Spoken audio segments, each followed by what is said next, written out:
Mark chapter 3. He entered again to the synagogue, and there was a man there who had his hand withered.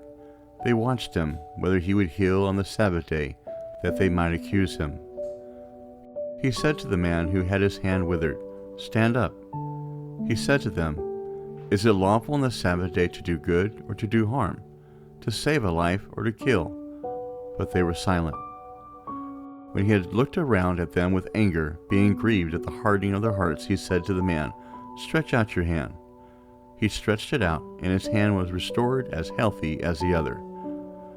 The Pharisees went out and immediately conspired with the Herodians against him, how they might destroy him. Jesus withdrew to the sea with his disciples, and a great multitude followed him from Galilee, from Judea, from Jerusalem, from Idumea beyond the Jordan, and those from around Tyre and Sidon. A great multitude, hearing what great things he did, came to him. He spoke to his disciples that a little boat should stay near him because of the crowd, so that they wouldn't press on him.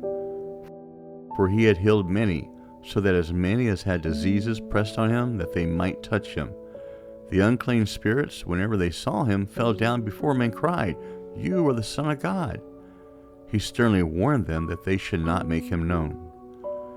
He went up into the mountain and called to himself those whom he wanted, and they went to him. He appointed 12, that they might be with him, and that he might send them out to preach, and to have authority to heal sicknesses and to cast out demons.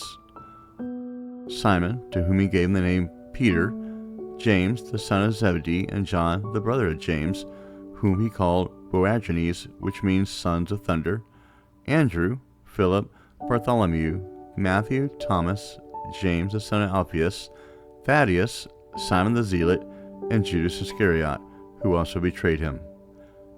Then he came into a house.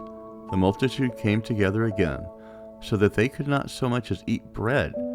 When his friends heard it, they went out to seize him, for they said, "He is insane." The scribes who came down from Jerusalem said, "He has Beelzebul, and by the prince of the demons he cast out the demons." He summoned them and said to them in parables, "How can Satan cast out Satan? If a kingdom is divided against itself, that kingdom cannot stand. If a house is divided against itself, that house cannot stand. If Satan has risen up against himself and is divided, he can't stand, but has an end. But no one can enter into the house of the strong man to plunder, unless he first binds the strong man, then he will plunder his house.